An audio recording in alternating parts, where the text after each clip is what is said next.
AAC 이전의 안드로이드에는 사실상 모두가 참고하는 정답이 없었습니다. 팀마다 구조가 달랐고 액티비티는 계속 무거워졌습니다. 문제는 분명했습니다. 화면은 자주 다시 만들어졌고 상태는 쉽게 사라졌고 비동기 결과는 엉뚱한 화면으로 돌아오기도 했습니다. 그러다 2017년 구글은 안드로이드 아키텍처 컴포넌트를 내놓습니다. 중요한 건 새 라이브러리의 묶음이 아니라 처음으로 공식적인 방향을 제시했다는 점입니다. AAC는 하나의 도구가 아니었습니다. 뷰모델, 라이브 데이터, 라이프 사이클, 그리고 룸 같은 조각들이 함께 묶이면서 앱 구조를 바라보는 기준이 생겼습니다. 여기서 구글이 짚은 핵심은 단순했습니다. 액티비티가 오래 살아야 하는 게 아니라 그 액티비티가 들고 있던 상태가 살아남아야 한다는 겁니다. 사용자가 화면을 한번 돌리면 겉으로는 같은 화면처럼 보입니다. 하지만 내부적으로 액티비티가 다시 만들어질 수 있었고 그 순간만은 상태가 위험해졌습니다. 특히 로딩 중인 화면이 문제였습니다.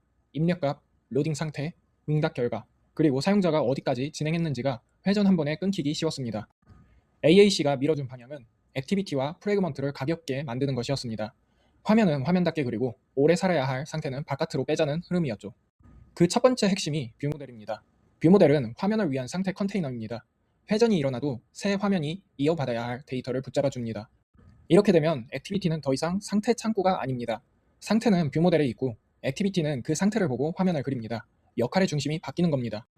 핵심 감각은 이겁니다. 액티비티는 새로 만들어질 수 있었지만 뷰 모델이 들고 있던 화면 상태는 이어집니다. 그래서 사용자는 작업이 끊기지 않는다고 느낍니다. 물론 뷰 모델이 만능은 아닙니다. 화면 상태를 만든 건 맞지만 뷰 참조를 오래 들고 있으면 다시 같은 수명주기 문제가 돌아옵니다. 그래서 뷰 모델은 화면을 오래 살리는 도구가 아닙니다. 화면이 사라져도 필요한 상태를 조금 더 안정적으로 붙잡는 도구입니다. 두 번째 축은 라이브 데이터였습니다. 라이브 데이터는 값을 담고 그 값을 관찰자에게 전달하고 그 과정에서 화면의 생명 주기를 함께 고려했습니다. 라이브 데이터가 편했던 이유는 관찰 패턴 자체만이 아니었습니다. 화면이 받을 수 있는 상태일 때만 값을 보내고 멈춘 화면에는 무리해서 밀어넣지 않았습니다. 이전에는 개발자가 직접 방어 코드를 많이 써야 했습니다. 언제 등록하고 언제 해제하고 죽은 화면인지 계속 확인해야 했죠. 라이브 데이터는 그 부담을 크게 줄였습니다. 그리고 이 모든 중심에는 라이프 사이클이 있었습니다. AAC는 생명 주기를 단순한 콜백 목록이 아니라 코드가 판단할 수 있는 상태 기계처럼 다루기 시작했습니다. 라이프 사이클 어웨어라는 말은 어렵게 들리지만 구조는 단순합니다. 생명 주기를 가진 오너가 있고 값을 받는 옵저버가 있고 컴포넌트는 그 상태를 보고 움직입니다. 그래서 회전이 일어나면 이전 화면의 관찰은 정리되고 새 화면은 다시 연결됩니다. 죽은 액티비티의 결과가 꽂히는 사고를 이전보다 훨씬 줄일 수 있었습니다. 구글이 보여준 흐름은 명확했습니다. 데이터 계층이 결과를 만들고 뷰 모델이 화면 상태로 정리하고 UI는 그 상태를 관찰해서 보여줍니다. 룸도 AAC의 중요한 조각이었습니다. 다만 이 챕터에서 중요한 건 데이터 저장까지 포함해 구글이 앱 구조의 기준선을 넓히기 시작했다는 점입니다. AAC가 바꾼 건 코드만이 아니었습니다. 이제 팀 안에서 같은 단어로 구조를 설명할 수 있었습니다. 뷰 모델, 라이브 데이터, 라이프 사이클이라는 말이 리뷰와 문서의 공통 언어가 된 겁니다.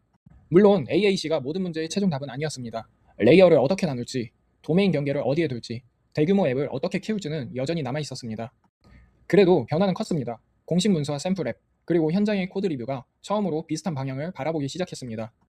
하지만 한계도 분명했습니다. 라이브 데이터는 안드로이드 생태계에 강하게 붙어 있었고 뷰 모델은 잘못 쓰면 또 다른 거대한 객체가 되기 쉬웠습니다.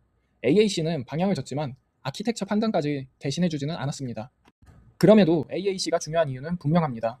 구글이 처음으로 안드로이드 앱은 이런 방향으로 만들어 보라고 구체적인 이름과 도구를 제시했기 때문입니다. 이 지점에서 공식 스택이 자라기 시작합니다. AAC를 출발점으로 룸과 샘플 앱, 그리고 내비게이션 같은 조각들이 이어지며 구글식 안드로이드 구조가 점점 두꺼워집니다. 정리하면 AAC는 최종 정답이 아니었습니다. 하지만 안드로이드 아키텍처 역사에서 구글이 처음으로 방향을 가리킨 공식 출발점이었습니다.